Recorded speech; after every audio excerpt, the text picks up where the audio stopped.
दोस्तों, अगर आप भी श्रेयस अय्यर को बेहतरीन खिलाड़ी मानते हैं तो हमारी इस वीडियो को लाइक जरूर कीजिएगा। दोस्तों, हैदराबाद को अकेले अपने दम पर आंद्रे रसेल ने धूल चटा दिया और पहले बल्लेबाजी में तबाही मचाने वाले आंद्रे रसेल ने अपनी आंखों की गलती से हुई बल्लेबाजी से तहलका मचाकर रख दिया। दोस्तों, कैसे ये पूरा मुकाबला रहा आंद्रे रसेल के नाम और किस तरीके से कोलकाता नाइट राइडर्स ने हैदराबाद को 54 रनों से धूल चटाते हुए अपनी प्लेऑफ की उम्मीदों को बरकरार रखा, उसे जानने के लिए आप हमारी इस वीडियो को एंड तक जरूर देखिएगा। लेकिन उससे पहले आप सभी को क्या लगता है कि श्रेयस अय्यर और हार्दिक पांड्या में कौन है बेहतरीन कप्तान? इस बात का जवाब हमें नीचे कमेंट बॉक्स में जरूर दीजिएगा। दोस्तों, प्ले ऑफ में बने रहने के लिए हैदराबाद को कोलकाता पर जीत दर्ज करना बेहद जरूरी था, क्योंकि अगर ये मुकाबला सनराइजर्स हैदराबाद हार जाती है तो उसका प्ले ऑफ का सफर यहीं पर लगभग खत्म हो जाएगा। ऐसे में केन विलियमसन ने इस मुकाबले में टॉस जीतकर पहले गेंदबाजी करने का फैसला किया और उनके फैसले को सही साबित करते हुए पहले पावर प्ले के दूसरे ही ओवर में मार्को जेनसन ने वेंकटेश अय्यर का बड़ा विकेट लेकर कोलकाता को एक तगड़ा झटका दे दिया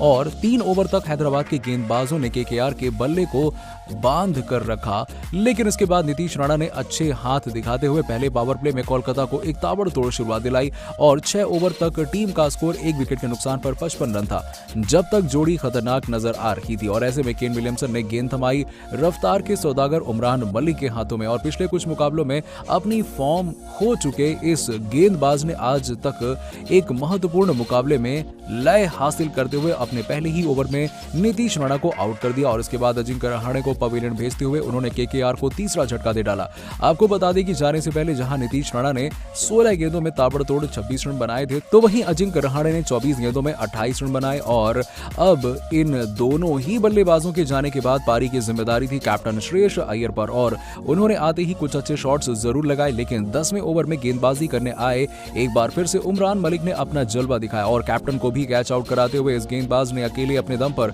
नाइट राइडर्स के बल्लेबाजी क्रम की कमर ही तोड़कर रख दी। हालांकि इसके बाद भी कोलकाता के पास अच्छे बल्लेबाज थे, लेकिन दोस्तों अच्छे रिदम में नजर आ रहे रिंकू सिंह को नटराजन ने एक ऐसी गेंद डाली जिस पर दुनिया का कोई भी बल्लेबाज आउट हो सकता था और उनकी ये स्विंग होती हुई यॉर्कर गेंद सीधे रिंकू के बैट पर जा लगती है। और आपको बता दें कि नटराजन की जोरदार अपील के बाद अंपायर ने उंगली खड़ी की, लेकिन दोस्तों यहां पर बड़ा ड्रामा हो गया। आपको बता दें कि आउट होने वाले रिंकू सिंह ने डीआरएस की अपील की और अंपायर का यह मानना था कि उन्होंने डीआरएस के लिए अप्लाई जरूर किया, तब तक उनका समय खत्म हो चुका था। इस पर रिंकू सिंह बेहद नाराज नजर आए क्योंकि उनको लगता था कि उन्होंने समय से पहले ही डीआरएस की मांग की थी। हालांकि अंत में रिंकू सिंह को वापस जाना पड़ा। वैसे दोस्तों आपको बता दें कि जिस गेंद पर डीआरएस के लिए रिंकू सिंह मांग कर रहे थे वो गेंद सीधे मिडिल स्टंप पर जा लगती और इस तरीके से कहीं न कहीं डीआरएस ना मिलना कोलकाता के लिए फायदेमंद साबित हुआ और 94 पर 5 विकेट गंवा चुकी कोलकाता संकट में थी और संकट मोचक बनकर आए सैम बिलिंग्स और आंद्रे रसेल ने इसके बाद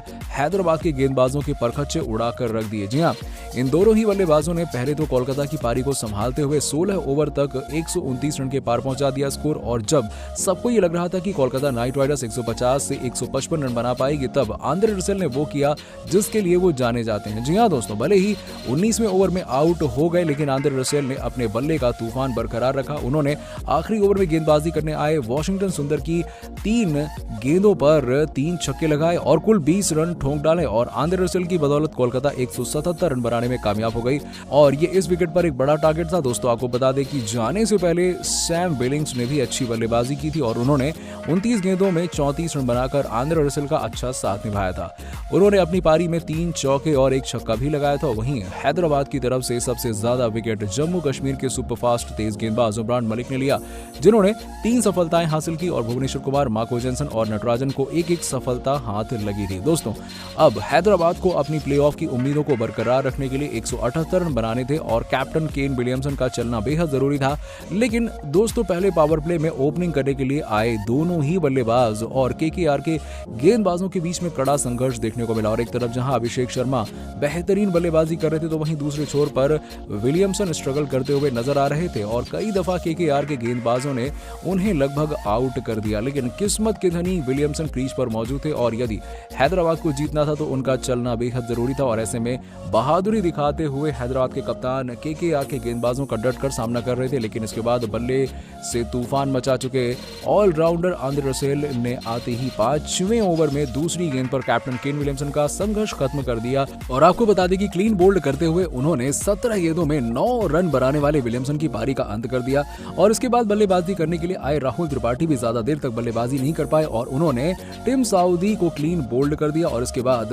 हैदराबाद का कोई भी बल्लेबाज क्रीज पर टिककर बल्लेबाजी नहीं कर पाता है और पूरी टीम ताश के पत्तों की तरह बिखर जाती है। और आपको बता दें कि केवल 123 रन पर हैदराबाद की पूरी पारी समाप्त हो जाती है, जिसमें सबसे ज्यादा रन अभिषेक शर्मा बनाते हैं। जी हाँ, इस बल्लेबाज ने 28 गेंदों में 43 रन बनाकर हैदराबाद के प्रशंसकों का दिल जरूर जीत लिया और इस मुकाबले पर जीत की मुहर केकेआर ने लगा ली। केकेआर की तरफ से सबसे ज्यादा विकेट आज